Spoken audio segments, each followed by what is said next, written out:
En la carta dirigida a los hebreos. No voy a continuar por este domingo ni el próximo con la carta a Timoteo. Ya van a ver los motivos. ¿Por qué? Bueno, el principal motivo de mi cambio abrupto en esta semana es porque he notado en muchos cristianos que hay un temor en el ambiente por la violencia que el país y las ciudades están viviendo. Y de alguna manera, aunque no debería, eso está afectando al cristiano incluso. Hay un miedo a salir, hay un temor a poder hacer algo con libertad por el mismo hecho de que el cristiano no quiere ser arriesgado de pronto. Por ejemplo, el miércoles que acabó de pasar, esperé a los hermanos acá para la enseñanza bíblica, pero no llegaron. Y obviamente entendí que hay temor de salir, hay temor. Y algo que uno aprende a lo largo de los años es que uno tiene que ser propicio con ciertas cosas. En este caso, ser oportuno con mensajes para animarnos, darnos confianza. Entonces, esta semana vamos a ver sobre la carrera que el cristiano debe de correr. La carrera que el cristiano debe de correr. El próximo domingo tampoco voy a tocar la carta a Timoteo porque va a haber presentaciones de niños. Amén. Y una de las cosas que quiero también aprovechar es darles a conocer cuál es el motivo, ¿sí?, por el cual se debe presentar a los niños ante el Señor y cuáles son las obligaciones adquiridas de los padres en ese compromiso de presentarlo al Señor. Yo estoy seguro que muchos de ustedes han podido observar que continuamente en los púlpitos se presentan niños, pero usted no sabe ni por qué es eso y cuál es el compromiso que se adquiere y qué pensamiento tiene la persona en esas presentaciones. Entonces, todas esas cosas vamos a explicarlo el próximo domingo, ¿le parece? Entonces, hoy, hermano, vamos a enfocarnos, mi querido hermano, en Hebreos capítulo 12. Hebreos capítulo 12.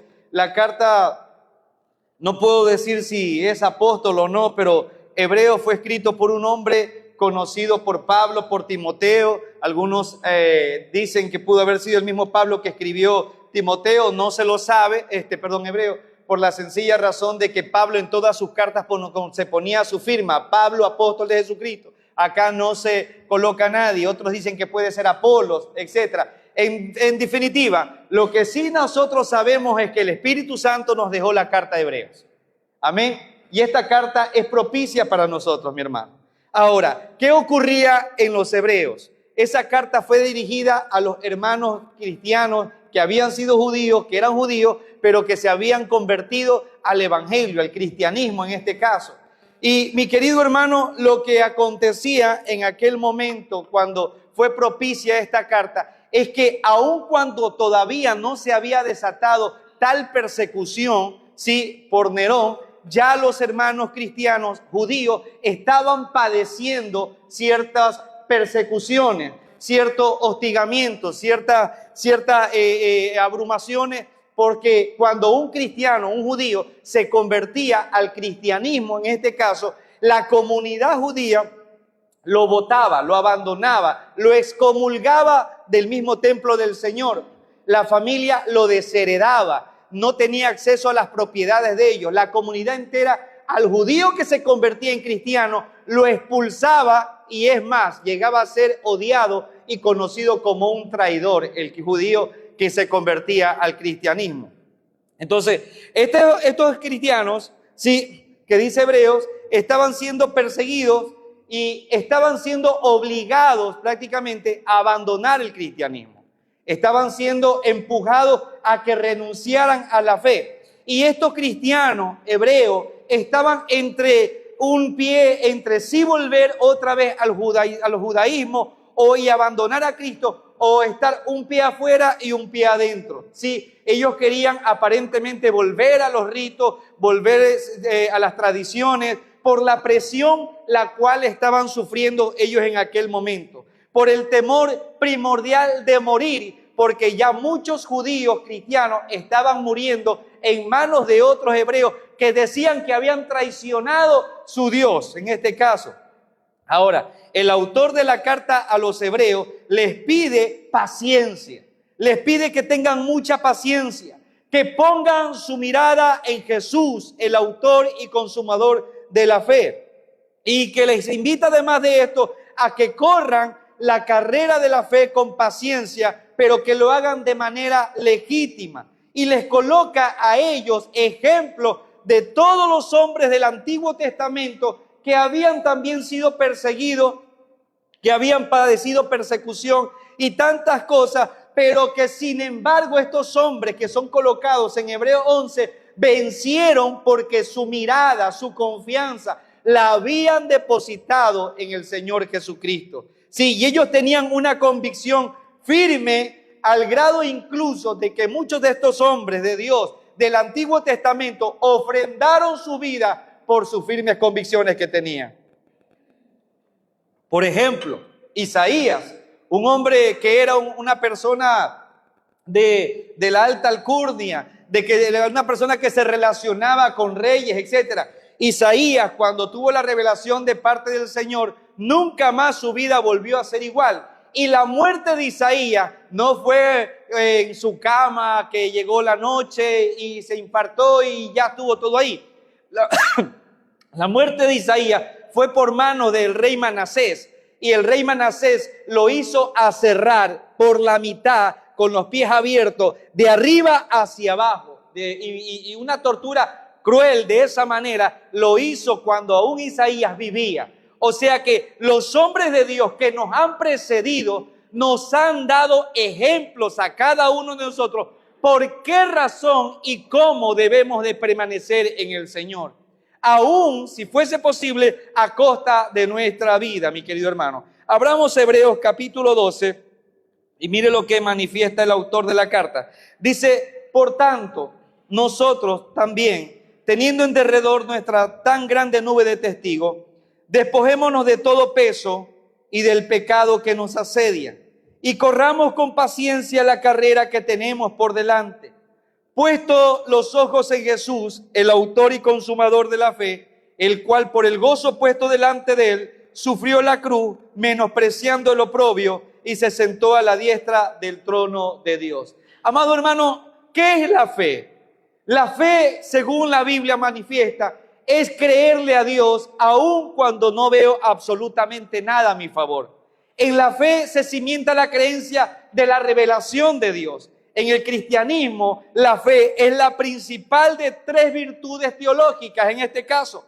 La fe es la primera, luego sigue la esperanza y el amor. Y muchos autores dicen que permanece en cada uno la fe, la esperanza y el amor. Ahora, la fe es el pilar fundamental sobre el cual se construye la creencia de la revelación de Dios. No se trata de una simple aceptación intelectual de una serie de dogmas, sino de una confianza profunda, personal en Dios, en su carácter, en sus promesas y en su divino plan. Fe significa confiar en su palabra, significa confiar en Dios aun cuando yo no lo pueda ver. Y es a través de la fe que los creyentes aceptan la verdad de la Biblia. Es a través de la fe que nosotros podemos creer los argumentos, las historias y todo lo que contiene la Biblia. A través de la fe creemos en la divinidad de Jesucristo a través de la fe por las Escrituras, en su sacrificio redentor, en su resurrección. La fe es lo que permite a las personas acercarse a Dios y experimentar su gracia. Porque sin fe es imposible, dice algo, agradar a Dios. Si una persona no tiene fe, no puede nunca agradar a Dios. Y cuando hablo de fe, no me refiero a la fe popular que se manifiesta en nuestro vocabulario del diario vivir del mundo, donde dice, ten fe en cierta cosa. No, cuando dice que si yo no tengo fe en Jesucristo, es imposible agradar a Dios. ¿Por qué razón? Porque Cristo abrió el camino para comunicarnos con el Padre, y sin Cristo no hay relación con Dios. Si Cristo no mora en el corazón de una persona, esa persona, por más buena que quiera ser, nunca podrá agradar a Dios. Por eso dice el autor de Hebreos, sin fe en Cristo Jesús, tú nunca podrás agradar a Dios. Por eso es que toda persona que se acerca a Él crea que le hay ¿qué? Que le hay recompensa, porque Él es galardonador ¿de qué? De los que le buscan a Dios. Ahora, esta fe infunde en nosotros sentimientos de esperanza, sentimientos de amor. Por la fe, yo creo que un día mi Redentor vendrá por mí. Por la fe, yo creo que si muero antes de verlo, sé que mi alma está depositada en sus manos. Y el día que retorne, los muertos en Cristo, que habemos depositado nuestra confianza, resucitaremos primero y nos reuniremos con Él en la eternidad. Eso es lo que dice la Biblia. Él nos da esperanza, nos da amor. Se entiende también que la fe es un don que ha sido infundido a la persona que está en Cristo por la obra del Espíritu Santo. O sea, que esto no es algo que se gana. Esto es un regalo que el Señor otorga a aquellos que han levantado su mirada, ven su ineficacia, su insuficiencia y dice: Señor, te necesito. Y el Espíritu de Dios viene sobre esa persona, le otorga el don de la fe para que pueda mirar al invisible, a Cristo Jesús. Ella conduce a la relación con Dios.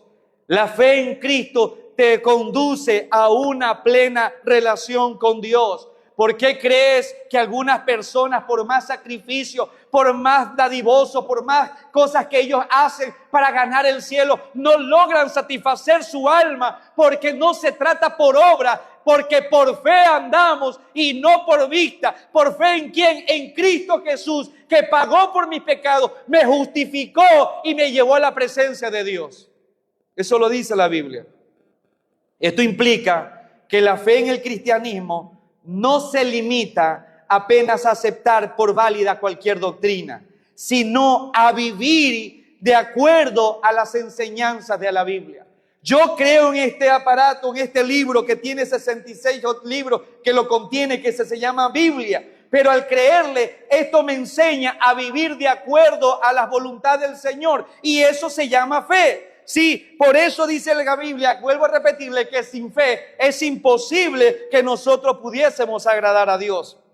Así que tener fe en Dios es creer en su existencia, en su omnipotencia, en su omnipotencia, omnipresencia, en su omnisciencia. Es también creer en su palabra, en las enseñanzas de Jesucristo transmitido por medio de la Biblia.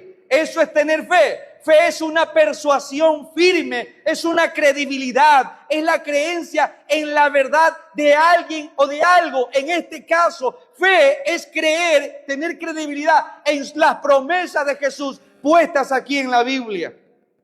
Y se recibe la fe como gracia. Y gracia significa un regalo que tú no mereces. O sea que es un don. La fe se recibe como un don, como un regalo. Por eso dice la Escritura que por fe andamos y no por vista. También dice la Biblia que cuando nosotros o cada uno de ustedes tiene fe, a estas personas que son colocados en el cuerpo de Cristo Jesús, perteneciente a la familia de Dios, el apóstol Pedro en su primera carta en el 1:5 dice: vosotros que tienen fe son guardados por el poder de Dios mediante esta fe para alcanzar la salvación que está preparada para ser manifestada en el tiempo postrero. O sea que por la fe nosotros somos guardados por Dios para alcanzar la salvación. ¿De qué está hablando? Lo que sucede es que cuando usted aceptó a Jesucristo como su Señor y Salvador, usted fue salvo de la perdición, salvo de la condenación. Pero la fe todavía, o la salvación completa, no se ha consumado. Usted sigue en esta tierra, sigue sufriendo, sigue viviendo las cosas de la violencia como se está dando. Pero un día Dios nos promete que la fe que le hemos puesto en Él se consumará. Él vendrá, nos rescatará, nos sacará de este mundo, destruirá este mundo y renovará todas las cosas, dice la Escritura. O sea que estamos hablando que Dios guarda a todo aquel que ha depositado su confianza en Dios. Todo aquel que ha depositado su corazón a Jesucristo y le ha dicho: Jesús, quiero que seas el Señor de mi vida, quiero vivir para ti. El Señor dice: de aquí en adelante yo guardaré tu alma. Jehová guardará tu entrada y tu salida desde ahora y para siempre, dice el Salmo. Se nos asegura que los creyentes no estamos a merced de nuestra propia fuerza o de la circunstancia. La palabra guardados que aparece en Pedro significa protegido, y esto sugiere una custodia divina, constante, 24/7, que nunca terminará, porque los ojos del Señor, dice la Escritura, están sobre los que le temen. Jehová está presente en ti las 24 horas del día, los 365 días del año, porque Él dijo: he aquí toda potestad me es dada, estaré con vosotros hasta el fin de los tiempos. Pero parece que esa promesa a muchos se nos ha olvidado. Parece que esa promesa a muchos se nos ha pasado por alto, que el Señor está con nosotros todos los días hasta el fin del mundo. ¿Cómo lo sé? Por el temor que muchos tienen, por el temor que les invade a ellos.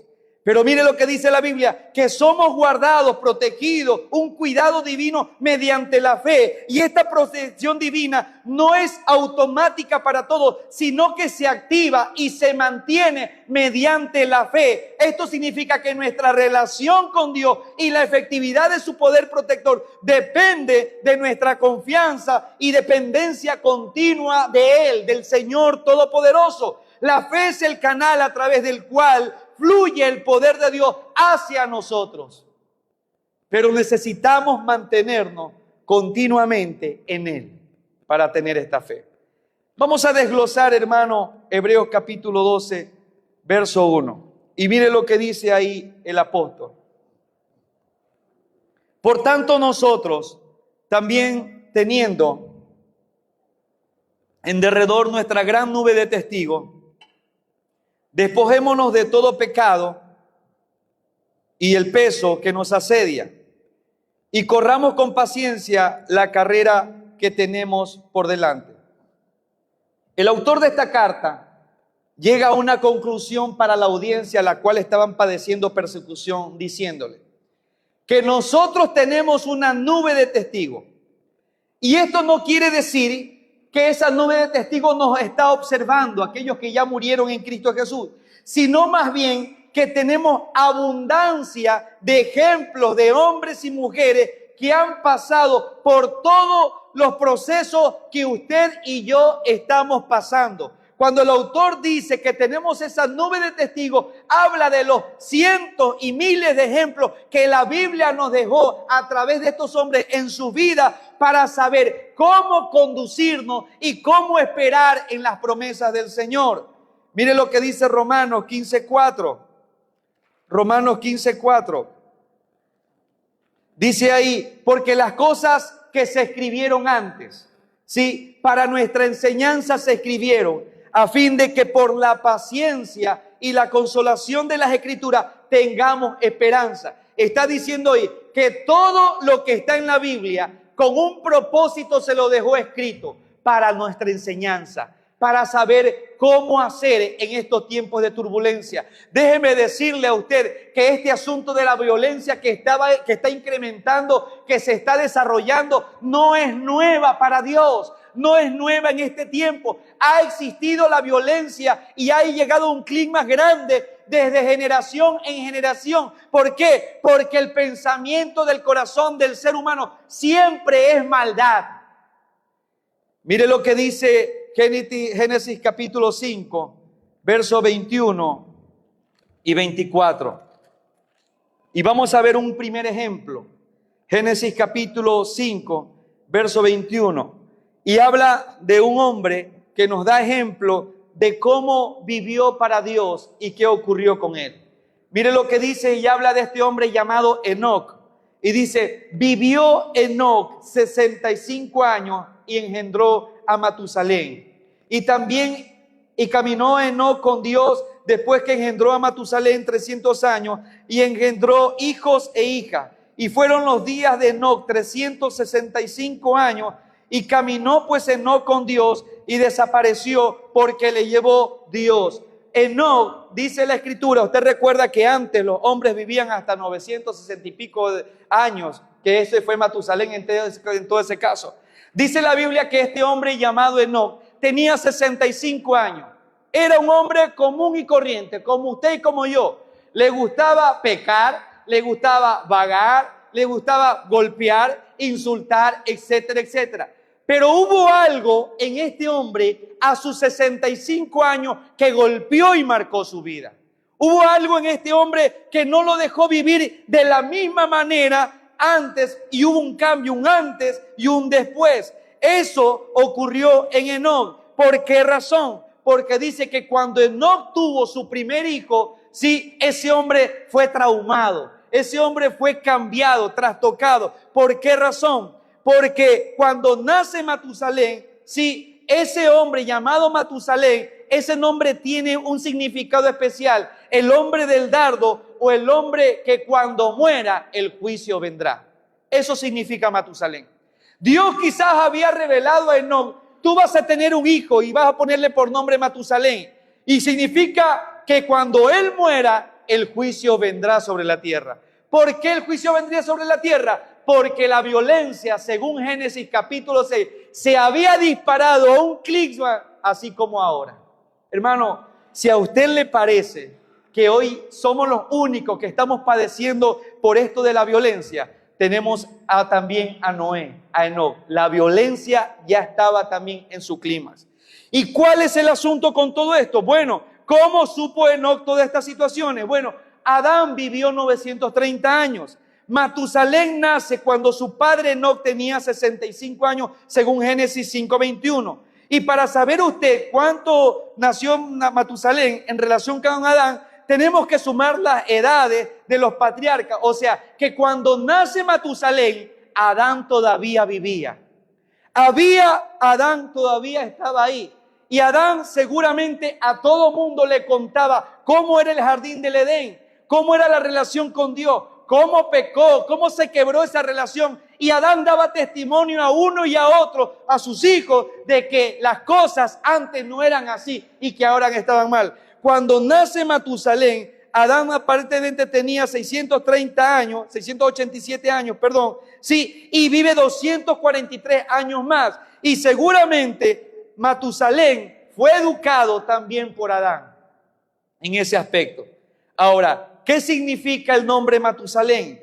El nombre Matusalén tiene varias interpretaciones, pero la más aceptada y significativa es: cuando él muera, traerá juicio. Cuando él muera, traerá juicio. El papel de Matusalén en la era de violencia de Génesis, sí, era de que a Dios estaba hablando de paciencia para ellos. Mire Génesis capítulo 6,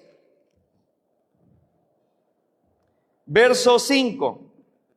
Génesis capítulo 6, verso 5. Dice ahí: Matusalén todavía vivía aquí. Y vio Jehová que la maldad de los hombres era mucha en la tierra, y que todo designio del pensamiento de los corazones de ellos era de continuo solamente el mal. Usted se asusta por la violencia que ve ahora.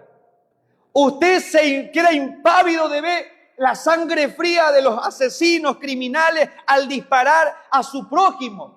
La Biblia ya me dice en Génesis capítulo 6, hace miles de años atrás, dice que el continuo pensamiento del ser humano era solamente el de maldad, nada más. Era solo eso. ¿Le parece familiar esa situación? Usted no logra entender cómo un hombre puede matar a su prójimo. Ya ocurrió también aquello en esta época. Mire el verso 11 de Génesis 6. Y se corrompió la tierra, o sea, se pudrió la tierra delante de Dios. Y estaba la tierra llena de ¿qué? ¿Llena de qué? Llena de violencia. Y miró Dios la tierra, y aquí que estaba corrompida, o sea, podrida, porque toda carne, o sea, todo ser humano había corrompido su camino sobre la tierra. Y la tierra estaba llena de violencia. ¿Le parece familiar eso a usted? Se asemeja a su tiempo. La tierra está llena de violencia actualmente, así como también ocurrió en Génesis, antes del diluvio, antes del juicio. Y tú te preguntas, ¿pero por qué Dios no interviene? Momento, va a intervenir. Y Él está interviniendo, guardando tu alma, guardando tu vida. no permitiendo que nada te ocurra. Y si lo que Él permite que a ti te ocurra por su voluntad puesta, soberana, eso lo hace por un beneficio a ti. Porque todas las cosas nos ayudan a bien. La tierra estaba llena, ya, en aquel tiempo, en los primeros inicios, en su primer milenio, ya de violencia, llena de violencia. El verso 13. Y si tú crees que Dios no va a hacer nada, ya lo hizo una vez y lo volverá a hacer. Verso 13 dice: dijo pues Dios a Noé: he decidido el fin de todo ser, porque la tierra otra vez está llena de ¿qué? De violencia a causa de ellos, o sea, del ser humano. Y he aquí, yo la destruiré con la tierra.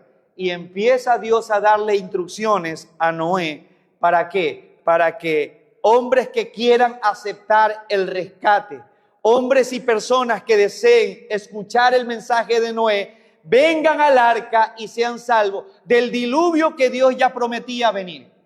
Amado hermano, usted está en esta tierra llena de violencia porque usted Dios lo escogió porque sea un mensajero. A usted no lo escogió para que se guarde en su casa, en sus cuatro paredes, aterrado. Dios lo escogió para que en tiempo de crisis la voz de la palabra, del evangelio de Jesucristo sea escuchado en las calles. En medio de esa violencia se levantó un hombre llamado Noé y dice la Escritura que por 120 años predicó Noé. Y se frustró Noé. No dice eso la Biblia. ¿Por qué se pudo haber frustrado Noé? Porque aun cuando predicó fielmente 120 años, nadie se convirtió. Porque Dios no nos está llamando para ver resultados. Dios nos ha llamado para serle fiel a lo que Él nos ha encomendado. Pero mi amado hermano, ¿cómo es posible que en este tiempo de violencia la iglesia calla? La iglesia se guarda. La iglesia lo que menos tiene intención es de proclamar a Cristo y este resucitado. Se hace invitación a evangelizar, no viene la iglesia porque tienen miedo, están guardados, están metidos en sus casas. No quieren porque una bala perdida. Vuelvo a repetirles, si pasa eso es porque Dios así lo permitió. Pero tu deber, tu llamado es proclamar a Cristo para que cualquier hombre que escucha en el día del juicio nunca tenga excusa delante de Dios. De que nunca se le predicó, de que nunca se le anunció el evangelio, de que no sabía, Señor. Porque en ese día dice la Escritura que es que no sabía, Señor, pensé que era mentira. Y el Señor dice, lo siento mucho. Y Noé, dice la Biblia, predicó por 120 años y solamente su familia creyó en el mensaje. 120 años, mi amado hermano, predicando de que viene juicio a la tierra y nadie le creyó. Pero en el momento que Dios decidió hacer algo, sencillamente lo que ocurrió es cerró el arca a Dios y empezó el diluvio. ¿Qué significa Matusalén, mi querido hermano? Paciencia divina. La longevidad de Matusalén fue una señal de la gran paciencia de Dios, sí, con la humanidad. Es que este hombre haya vivido 967 años no fue casualidad. Eso fue una muestra de la paciencia divina que Dios tiene con la humanidad. Pero su paciencia, la paciencia que Dios tiene ahora, tiene un límite también en nosotros, porque cuando Dios dijo, nace Matusalén y cuando él muera el juicio viene, así mismo ocurre hoy. Han pasado más de 2000 años que ha venido Jesucristo y Dios dice que su paciencia tiene un límite también. Porque Matusalén tenía una conexión con el diluvio. Lo más importante, según la cronología bíblica, Matusalén murió, escuche, el mismo año que comenzó el diluvio. O sea que cuando Matusalén cerró sus ojos ya para entregar su alma al Señor, en ese momento se cerraba el arca y descendía el diluvio. Y también habla del contraste con la malignidad. En medio de una sociedad que se llenaba en aquel entonces cada vez más de violencia y pensamientos malvados. La vida de Matusalén como parte del linaje piadoso de Set, sí, y de su padre No, representaba un hilo de esperanza y la continua presencia de Dios, aunque la mayoría de la humanidad se apartaba de él. En este tiempo es igual. Se proclama el evangelio, se comparte el evangelio y los que tienen valor, de valentía, de nuevo de hacerlo. Pero hoy por hoy la humanidad no quiere saber de Dios. Cada vez más se apartan más personas a la inmundicia, al placer, al deseo egoísta. Y lo que menos quieren saber es de Dios. Y ellos dicen, yo creo en Dios. Si tú creyeras en Dios, vivieras como la Biblia te pide que viva. Si es que creyeras en Dios. Porque la Biblia dice que aún los demonios creen en Dios y tiemblan, son hasta más respetuosos que muchos. Los demonios creen en Dios, tienen una buena teología, tienen una buena doctrina, ellos conocen y saben quién es Dios, tiemblan pero no obedecen. ¿Cuál es tu diferencia con los demonios? Ninguna, porque ninguno de ellos obedece.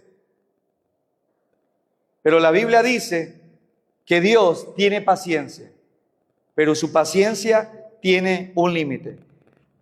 Mire Génesis capítulo 7, verso 1. Dijo luego Jehová a Noé, cuando la paciencia de Dios llegó a su límite: entra tú y toda tu casa en el arca, porque a ti he visto justo delante de mí en esta generación. Entra tú y toda tu casa, porque a ti yo he visto justo delante de toda esta generación. Dios había visto justo solamente a una familia, Noé con su familia. Pero no porque él se esforzaba en ser justo, sino porque había depositado su confianza, su fe en aquel que le había dicho que iba a hacer llover. Porque no llovía en aquel entonces. Vamos otra vez a Hebreos capítulo 12 y vamos a ver el verso 1. Hebreos capítulo 12, volviendo al pasaje donde habíamos tomado para poder hablar esto, dice: por tanto nosotros, también teniendo en derredor nuestra gran nube de testigos, despojémonos, dice ahora, de todo peso y del pecado que nos asedia, y corramos con paciencia la carrera que tenemos por delante. Una vez que sabemos que esto de la violencia y la maldad se ha dado en todas las generaciones, Dios nos da un consejo y nos dice: despojémonos de todo peso y de pecado que nos asedia y corramos con paciencia la carrera que tenemos por delante. ¿Qué significa esto de despojarnos?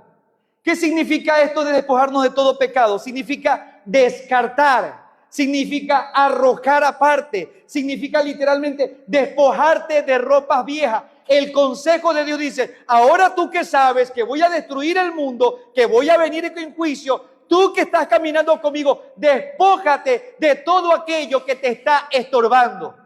Y la pregunta es: ¿qué te está estorbando para mirar al Señor Jesús? ¿Qué te estorba a ti para seguir la carrera en el Señor? ¿Qué pecado te está estorbando que tienes que dejarlo a un lado para poder continuar mirando al Señor Jesucristo? ¿Cuál es el pecado que estás siendo seducido para no dejarlo y para no correr con paciencia la carrera con el Señor? Mire, yo quiero abrir 1 Corintios capítulo 9, verso 24 y 27. El apóstol Pablo habla algo semejante, ¿sí? Habla algo parecido en cuanto a la carrera. La Biblia dice que el cristiano, en manera figurativa, en esta vida está como metido en una especie de disciplina, en una especie de maratónica. Tu vida y la mía son una maratónica, y aquí no gana el más rápido ni el más fuerte, sino el que es fiel, el que resiste. Mire lo que dice el verso 24, el apóstol Pablo, hablando en similitud acerca de la carrera, del cristiano que corre la carrera. Usted y yo estamos en una carrera, y esta carrera es de resistencia, esta carrera es de fidelidad. Y dice ahí: ¿no sabe que los que corren en el estadio, todos a la verdad corren, pero uno solo se lleva el premio? Corred de tal manera que lo obtengáis. Todo aquel que lucha, de todo se abstiene. Ellos a la verdad para recibir una corona corruptible, pero nosotros para una incorruptible. El apóstol Pablo tiene una relación casi parecida a la de Hebreo, que el cristiano está en un estadio y el cristiano está a punto de ir a la carrera, sí, a darle la vuelta al estadio. La multitud está ya en la tribuna, en general, en palco, etcétera, etcétera. Esa tribuna son todos los hombres que nos han precedido y el principal testigo es Dios. Y el apóstol Pablo dice, correr, o sea, no sabes que los que corren en el estadio, todos a la verdad corren. Dice, corran de tal manera que obtengas el premio. Eso es lo que está diciendo. Yo recuerdo hace muchos años, hubo un hombre jamaiquino, sí, negrito, sí, se llamaba Ben Johnson. Ese muchacho, sí, le tocó hacer la carrera de 100 metros. Y él era aparentemente el más rápido en Seúl, Corea. Cuando Ben Johnson le tocó correr, sí, mi querido hermano, este muchacho corrió 100 metros en 10 segundos. Y ¡wow! La multitud enloqueció. Imagínense si ese hombre fuera choro. El polvo nos dejaba a todos nosotros acá. Se llevaba todo, ni lo veía. Pero ¿sabe que este hombre aparentemente se había esforzado por hacer mejor la carrera y ganar? Este hombre, miren, los que entran en la maratónica, de todo se abstienen, porque guardan disciplina. ¿Sabe qué? No se desvelan hasta tarde, no se ponen a ver películas a las 2 de la mañana, tienen una comida balanceada, una dieta balanceada, se disciplinan cada día por obtener una carrera, porque ellos quieren ganar. Ben Johnson corre esos 100 metros, deja el polvo y obtiene el premio. Pero ¿sabe lo que ocurrió? Que a la vuelta de 3 días, descubren que este hombre se había dopado, había hecho trampa. Públicamente, triste lo que ocurrió con Ben Johnson. Dice la historia, sí, porque eso fue televisado. Públicamente le quitan la medalla. ¡Qué vergüenza para ese hombre que había practicado tanto, que se había esforzado tanto por llegar a ese momento! Y ese momento él decidió hacer trampa y públicamente, televisado a nivel mundial, vieron la vergüenza de que le despojaron de su medalla, porque la carrera que él había corrido fue ilegítima. Ahora trasciende el día que te presentes delante de Dios. Tú estás en este estadio. Dios te colocó en esta carrera, pero Dios requiere que tú corras esta carrera con fidelidad. Porque los que corren, dice aquí en el verso 24, la verdad estos corren, pero solo uno se lleva el premio. Corre de tal manera que lo obtengas. O sea, que no uses de trampa, que no practiques las cosas de este mundo, que no seas tramposo, como el mundo te dice, es que el que no tranza no avanza. ¿Quién te dijo eso? Ese es el pensamiento del mundo. Dios dice que los hombres que son fieles, así no tengan nada, tienen la bendición de Dios. Porque las riquezas, amado, de este mundo no se comparan con lo que Dios tiene para ti. Para nada. El verso 25 dice, todo aquel que lucha, de todo se abstiene. Ellos a la verdad para recibir una corona corruptible, pero nosotros una incorruptible. Así que yo de esta manera, el apóstol Pablo les está diciendo a ellos, de esta manera también peleo. Pablo, cuando está relatando esto del estadio, de las figuras que está dando de manera de atletismo, ahora de lucha, ahora de pelea, la palabra pelea ahí aparece como de boxeo. Pablo dice, yo soy un heraldo y yo no peleo por pelear. Usted se ha visto esas peleas callejeras, de esa pelea, que están así las personas. El oponente está allá por detrás. La pregunta es, ¿cuándo dio un golpe certero? Pablo dice, yo de esta manera peleo. O sea, Pablo sabía, un boxeador por ejemplo sabe que sus recursos valiosos son sus puños y que acertar un golpe tiene que ser calculado, meticuloso, sí, y con la fuerza, con la meditación, para acertar un golpe y poder dar un golpe a aquella persona que está combatiendo y que eso le pueda ayudar a él a ganar el premio. El Señor nos dice, Pablo nos dice a través de Pablo, que él pelea, sí, pero él pelea no como que golpea al aire. O sea, Pablo no estaba a lo loco, él daba golpes certeros. O sea, Pablo decía, yo voy a vivir para Cristo, pero de una manera consciente. Yo voy a vivir para Cristo y voy a dar golpes acertados para la voluntad del Señor, no para mí. Eso es lo que está diciendo. El verso 27 dice, sino que golpeo, y miren lo que dice, yo golpeo mi cuerpo y lo pongo en servidumbre, no sea que habiendo sido heraldo para otro, yo mismo venga a ser eliminado. Pablo dice, de esta manera yo peleo y doy golpes, sí, no como al aire, y golpeo mi cuerpo y lo pongo en servidumbre, no sea que habiendo sido heraldo para otro, yo mismo venga a ser descalificado o eliminado. El apóstol Pablo estaba diciendo, yo soy predicador y heraldo, yo mismo me pongo en sujeción. Pablo dice, yo golpeo mi cuerpo, no es como los ascetas que se golpean para mortificar la carne, no, sino que él decía, pongo mi cuerpo, pongo mi voluntad, pongo mi mente sometida a la presencia de Dios. ¿Por qué? Porque no sea que yo siendo un heraldo, yo mismo vaya a ser descalificado.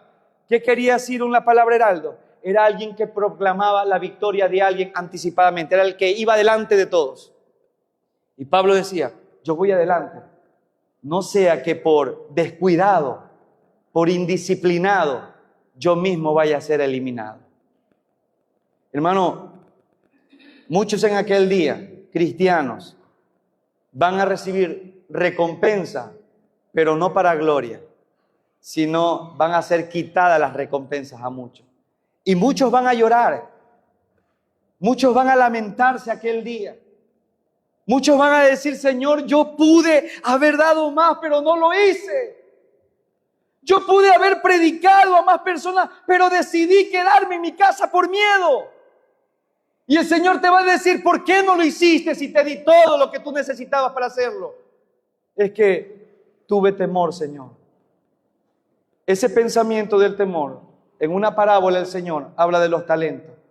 Y dice que el Señor le había dado algunos talentos a 3 personas. A uno le dio 5, al otro 3 y al otro le dio 1. El que le dio 5 talentos fue y multiplicó esos talentos y obtuvo 10, tuvo una ganancia de 10. El otro duplicó también, tuvo 6. Y el que tenía un talento dice que tuvo miedo, así como algunos. Fue, escarbó en la tierra, lo escondió y le dio temor. Cuando el Señor viene a ver los talentos, dice la Escritura, que Dios le dice, ¿dónde están los talentos? Señor, es que tuve miedo y lo escondí. Y Dios le da la reprimenda. Y dice la Biblia que a este hombre lo llevó al calabozo. Hermano, la carrera de la fe tiene un modo de llevarlo a cabo y es único. Despojarte de todo lastre. Todo lo que a ti te está pesando, todo lo que te está estorbando, debes de arrojarlo aparte, literalmente despojarte de ropa vieja. Usted ha visto, por ejemplo, a Jefferson Pérez, seguro que ustedes vieron cómo él corría con maleta, con mochila, pantalón jean. No, dice que él iba ligerito, con unos tenis bien frágiles, bien ligeros, un chorcito y una camisetita. ¿Por qué? Porque los que corremos no podemos llevar lastre. Hermano, hay personas que trabajan tanto porque creen que se van a llevar todo. Hay personas que trabajan y trabajan tanto y a veces ni atienden la familia o no vienen a la iglesia porque, hermano, es que me quedé haciendo horas extra. Es que me quedé porque me prometieron una bonificación. Todas estas cosas que tú obtienes en este mundo se van a quedar. Lo único que va a solventar tu eternidad es la fidelidad a Dios. Dios no te va a preguntar cuántos carros tuviste, cuánto fama tuviste, cuántas empresas hiciste. Dios te va a preguntar cuán fiel fuiste a la palabra de Dios. Eso es lo que Dios te va a preguntar. Bueno, ¿por qué no vienes a la iglesia, pastores, que me quedé trabajando horas extra? ¿Por qué no viniste a la iglesia, a la escuela dominical, la enseñanza? Es que me quedé durmiendo, hermano. Usted sabe que el domingo es el único día de descanso. Yo soy de fierro por si acaso, hermano. Solo usted tiene el derecho, yo no. Usted tiene que comprender, mi amado hermano, que su compromiso no es con el hombre, es con Dios. Tiene que comprender aquello, hermano. Hay cosas que debemos despojarnos. Hermano, usted me va a decir, o sea, hermano, ¿no debo de trabajar? Sí, trabaja, estudia, sal adelante. Pero hermano, pero que esto no te posea a ti. Que tú no seas absorbido por aquello, porque se convertiría en una idolatría. Mire, el apóstol Pablo dice en 1 Corintios 10:23, hay cosas que son lícitas. ¿Es lícito trabajar? Por supuesto que sí. ¿Es lícito salir a pasear un momento? Por supuesto que sí. ¿Es lícito seguir estudiando? Por supuesto, estudie. Pero no todo conviene. Hay cosas que son lícitas, pero no todo conviene, mi amado hermano. Yo tengo unos amigos. Este muchacho se había propuesto algo. Ya señor, de mi edad. ¿Sí? Se había propuesto, ¿por qué no estás yendo a la iglesia? Es que, hermano, quiero trabajar duro porque me quiero comprar una finca. Hermano, este trabajaba de domingo a domingo, de 5 de la mañana a 11 de la noche. No le estoy exagerando. Porque el propósito de él era tener una finca. ¿Y después qué? Después busco al Señor. Eso me dijo. Y después yo ya quiero ahí sí ya, teniendo eso, ya irme acá. No, mi hermano, es como los muchachos que dicen, pastor, me voy a estudiar a la universidad. Quizás ya no pueda venir muy seguido, pero le prometo que terminando la carrera vengo y sirvo. Déjenme tomarle la foto porque es la última vez que lo voy a ver. Porque una vez que usted se va, hermano, con esa mentalidad, no va a regresar. Porque el mundo y Satanás te va a atrapar. Haz la carrera de la fe. Y quiero explicarle con esto. Hubo una expedición al Polo Norte. En esa expedición, mis queridos hermanos, hubieron unos hombres científicos que se quedaron ahí por muchos días. Resultó que el barco que tenía que recogerlos no retornaba. No retornaba. Pero estos hombres todos los días iban allí a la playa donde llegaba el barco. Todos los días allí iban ahí. Y pasaron 2 semanas y seguían ahí. 3 semanas y seguían ahí, iban y venían con su mochila puesta. Cuando dice la historia que el capitán del barco preocupado dijo, estos hombres ya han de haber muerto, congelados, con hambre, etcétera, etcétera, con frío. Dice que el capitán llegó asustado al puerto y cuando los ve en la playa ellos, ¿cómo sabían que yo venía? Le decía. Dice, nosotros teníamos la esperanza de que usted un día vendría. Todos los días nos poníamos la mochila para venir. Esa debe de ser la actitud del cristiano, preparado para esperar al Señor Jesucristo. Trabaja esperando al Señor, sirve buscando al Señor, camina predicando el Evangelio. Haz todo como para el Señor y no para los hombres, porque tu Rey un día viene. Te viene a ver. Por eso Pablo dice, todo te es lícito. Claro, tú tienes que trabajar, tienes que tener tu casa, cosas básicas, prioritarias. Pero el que anhela más de estas cosas, dice la Biblia, se pierde. Por eso Pablo dice, corre de tal manera que obtengas el premio. Despójate, dice el autor de Hebreos, de todo peso y de pecado que te está asediando, que te está atrapando. ¿Qué pecado te atrapa? ¿Qué pecado te asedia que no te deja correr con paciencia? Hermano, la Biblia dice, para estas personas, hermano, es que necesito las horas extras, necesito más. Que lo que ya hacen más de esto se convierte en avaricia, mi hermano. Unos dicen, voy a trabajar duro unos años y después retomo todo en Cristo. Eso es un engaño terrible, hermano. Mire lo que dice Filipenses capítulo 3, verso 5. Haced morir, dice ahí. Haced morir, pues lo terrenal en vosotros. Y eso significa despojarse.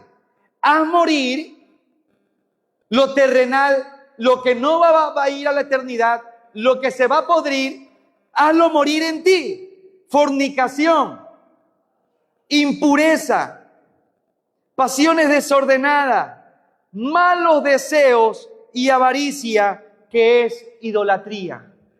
Pablo le dice, haz morir todo lo terrenal en ti, toda clase de inmoralidad sexual, hazla a un lado de tu vida, no te pertenece. Todo deseo por obtener más cosas, más riqueza, hazlas a un lado. ¿Por qué? Porque eso es avaricia. Y hermano, la avaricia, Dios la califica semejante igual a la idolatría. O sea que hay personas que quieren trabajar y seguir trabajando para obtener más y no se dan cuenta que son idólatras. Y todo lo que ocupa el primer lugar, mi amado hermano, es idolatría. Le ha robado el lugar al Señor que salvó tu vida. Todo lo que ocupa tu primer lugar, tú tienes que meditar.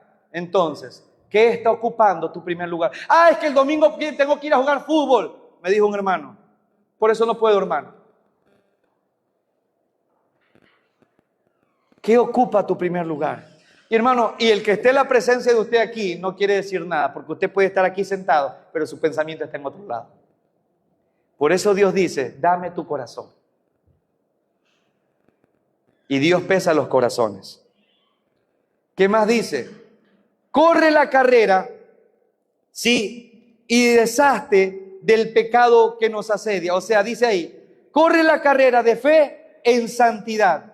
Quiere decir que el pecado, hermano, no está dentro del que corre, sino que está afuera, porque el pecado te asedia. Significa que el pecado está a nuestro alrededor, buscándote, seducirte para que tú caigas en ello. Todo aquello que espiritualmente se conoce como las cosas del mundo, los deseos de los ojos, los deseos de la carne y la vanagloria de la vida, te están persiguiendo. El punto te está dejando atrapar de ello. Es que, hermano, me gustó esa camioneta. Pero, hermano, ya tienes una camioneta bonita. No, es que me gustó ahora esa, la voy a vender para comprármela de acá. Claro, pero para comprarte para esta otra tienes que hacer sacrificios. Y sacrificas incluso al Señor para hacer aquello. Y vuelvo a repetir, hermano, esto no funciona como la creencia de los egipcios. Los egipcios tenían en su concepción que el día que mueran tenían que ponerlos en su tumba con lanzas, con flechas, con chalecos antibalas, con riquezas. ¿Por qué razón? Porque ellos decían, porque en la otra vida hay que pagar peaje. Hermano, hay personas que trabajan tanto, que no le toquen el carro, que no le ensucien los muebles, que no le hagan aquí, porque, hermano, no te vas a llevar nada de este mundo. Dime tú, ¿qué te puedes llevar? Job dijo algo y llegó a la conclusión, desnudo salí del vientre de mi madre y desnudo me iré. Una persona me dijo, no, yo me llevo todo. El día que te mueras yo me voy a reír de ti porque todo se queda. ¿Acaso te vas a levantar de los muertos? No, no, hermano, yo tengo que llevarme mi carro. Es que mi carro, nadie se puede trepar en mi carro. Tiene que limpiarse bien, los zapatos sacárselos. Y no me puede tocar el panel porque el carro del panel, hermano, yo le paso el brillo todos los días. No puede tocarlo porque las manos le quedan ahí manchadas. Hermano, el día que usted y yo muramos, hermano, nos vamos desnudos. Usted no lleva nada. Por esa razón, dice también Hebreo, que el pecado nos asedia. O sea, que la carrera, aparte de despojarte de todo que te está ofendiendo, corre la carrera en santidad. ¿Sí? Pecado que nos asedia, hermano. También dice en el verso 3 del capítulo 12 de Hebreos, dice que corras la carrera, sí, armado de paciencia. Dice, verso 3, perdón, el verso 1. Despojémonos de todo peso y del pecado que nos asedia y corramos con paciencia la carrera que tenemos delante. También habla de paciencia. ¿A qué se refiere la paciencia? La paciencia significa tolerar, significa tener perseverancia, significa tener constancia bajo los sufrimientos. Mire, la paciencia, querido hermano, no es un don. Entérese usted. No es como la fe, que es un don. La paciencia no es un don. La paciencia es una virtud. Sí, la fe es un don, pero la paciencia es una virtud que vamos cultivando, que vamos añadiendo cada día. Y Dios dice, ármate de paciencia. Y la manera para que tú crezcas en paciencia, ¿sabe qué método Dios usó para que tu paciencia sea desarrollada? Las pruebas. ¿Tú crees que lo que estás pasando o viviendo es porque, ay, se ocurrió, vino ahí porque ya está? Ay, ¿cómo quisiera irme del país? Irme a vivir a otro lado porque ya no soporto la violencia. Ver muertos por todos lados. No, hermano, Dios se equivocó contigo.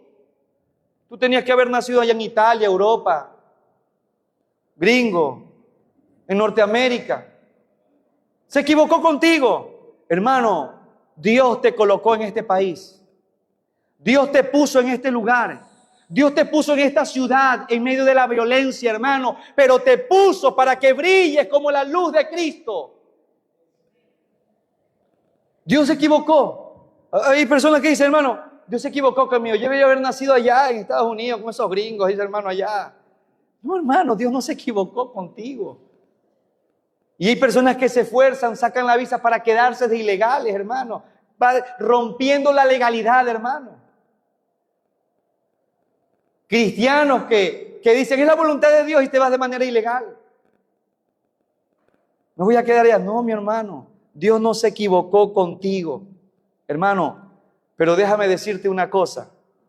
Dios determinó que la única manera que tú te parezcas a Jesucristo es solamente a través de las pruebas. La paciencia nunca la vas a desarrollar teniendo una vida relajada, donde todo es color de rosa, donde todo te va a ir bien. Mire, si a usted le prometieron, alguien que le dijo, ven a Cristo y todos tus problemas se solucionarán, le dijeron mentira. Porque cuando yo vine a Cristo todo se me empeoró, no mejoró. Pero la diferencia, mi querido hermano, que la paz que obtuve nunca la obtuve en el mundo. Ven a Cristo y todos los problemas se solucionarán. Mentira, hermano.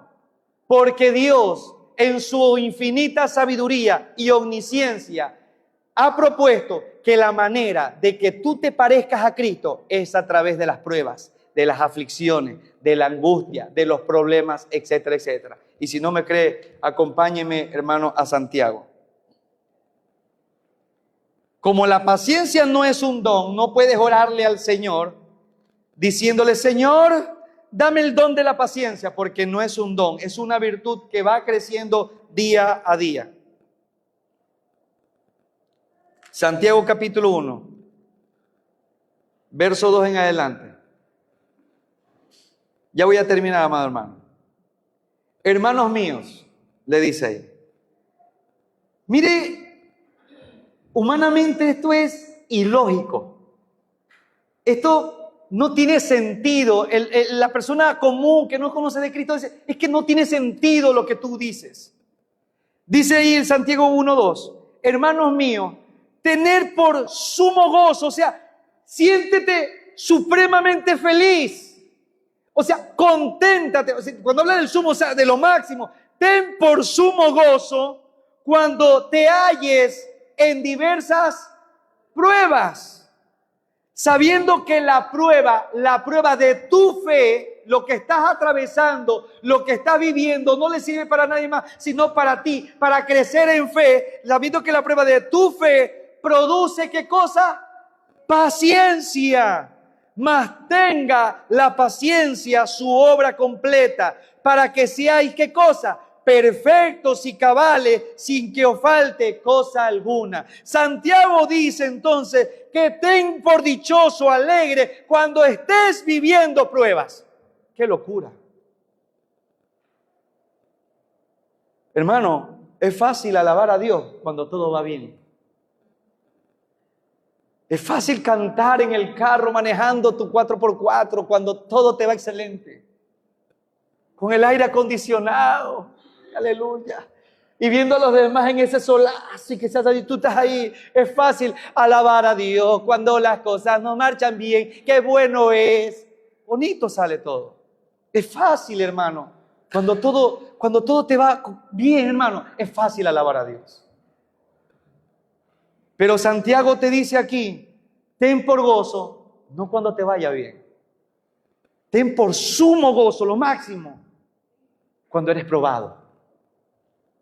¿Por qué? Porque Dios está puesto su mirada en ti y esa prueba que está haciéndote llorar, esa prueba que te está haciendo doler, que te está trayendo sufrimiento, Dios la está dando porque está produciendo en ti paciencia.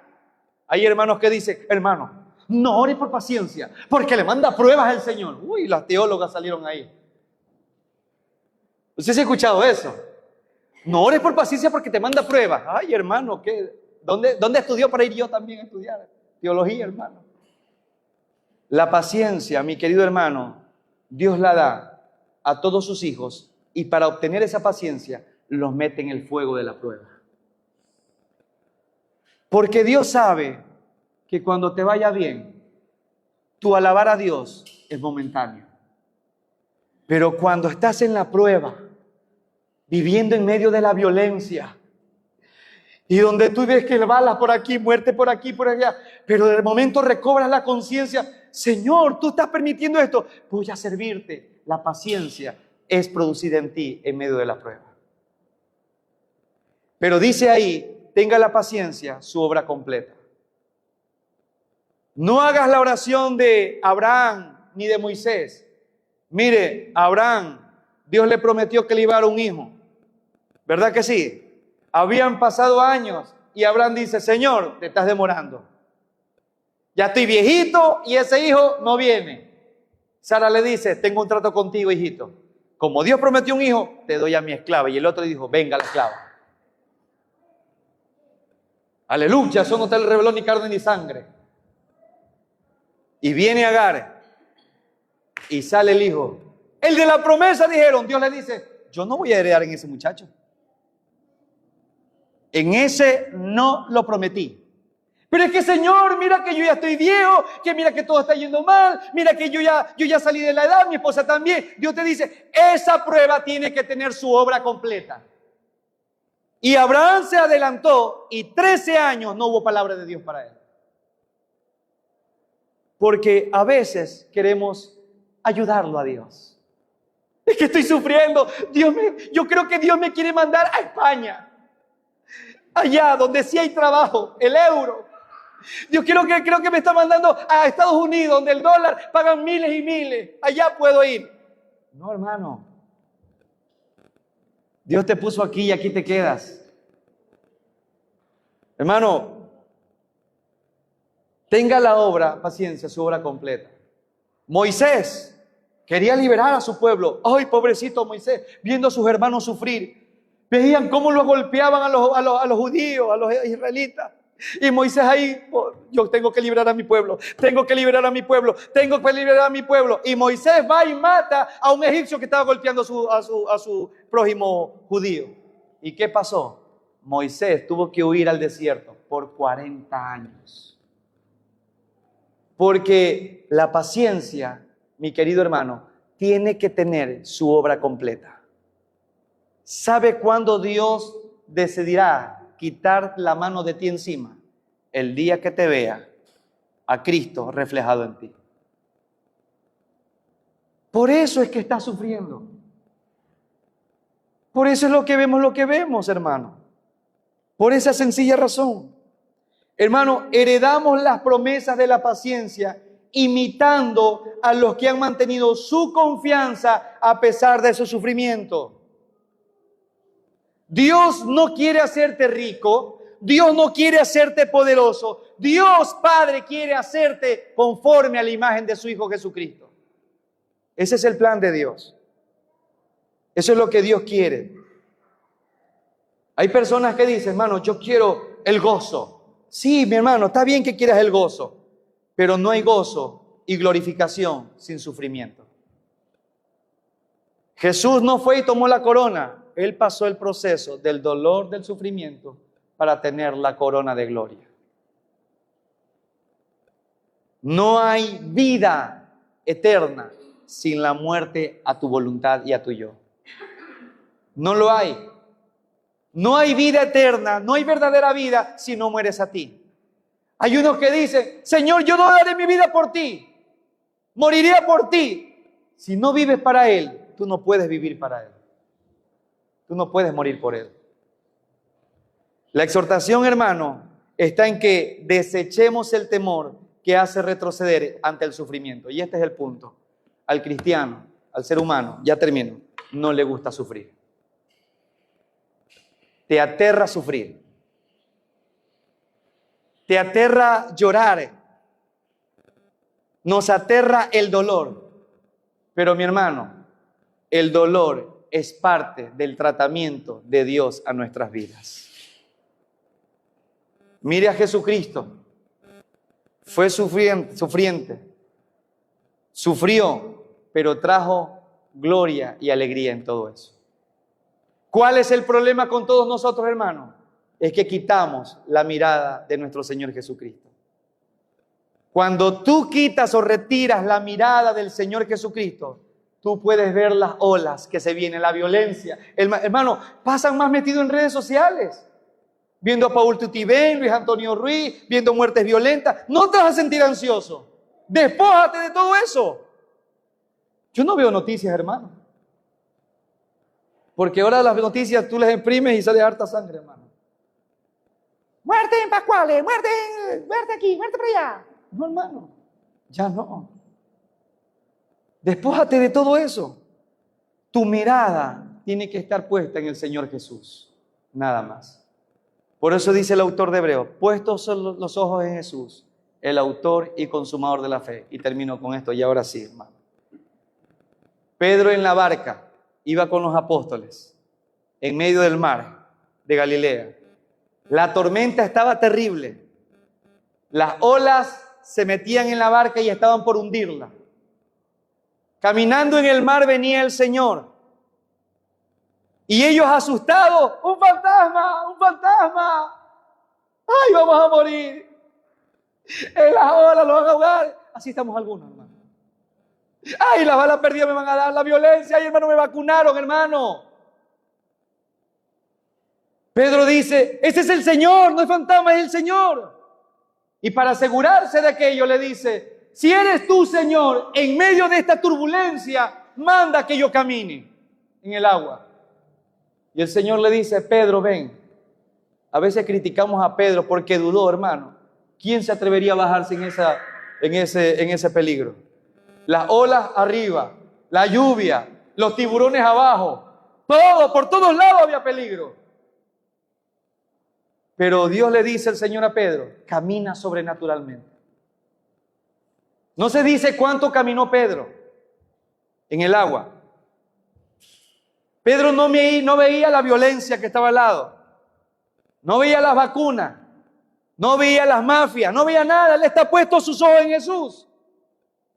Pedro caminaba mirando a Jesús en el agua. Pero en el momento que Pedro quita la mirada de Jesús, se da cuenta de su realidad. ¡Ay, el mar! ¡Ay, acá! ¡Ay, el tiburón! Se va hundiendo. Pedro ahí. Y en medio de esa desesperación, en medio de que se estaba ahogando, la misericordia de Jesús se manifiesta. Jesús mete su mano y lo vuelve a sacar y le dice, Pedro, nunca quites la mirada de mí. Porque en el momento que tú quitas la mirada de Jesús, tú en tu corazón estarás viviendo con terror. Por eso dice el autor, puesto los ojos en Jesús, autor y consumador de la fe.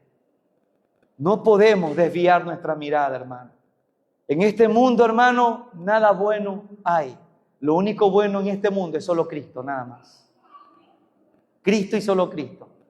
Van a haber muertes, van a haber cosas terribles. Esto no va a mejorar, va a empeorar. Pero mi confianza, mi mirada tiene que estar puesta en el Señor. Y no por lo que ocurre en el mundo, dejo de buscar al Señor. Al contrario, más me afirmo, porque Jesús dice, cuando veas que la violencia crezca y que todas estas cosas sucedan, que la maldad se multiplique, erguíos, no escóndanse, erguíos, porque el día de su redención se acerca. Eso dijo el Señor. No que se escondan. No que huyan, no que tengan miedo. Erguíos, porque si ven todas estas cosas, tu redención está cerca.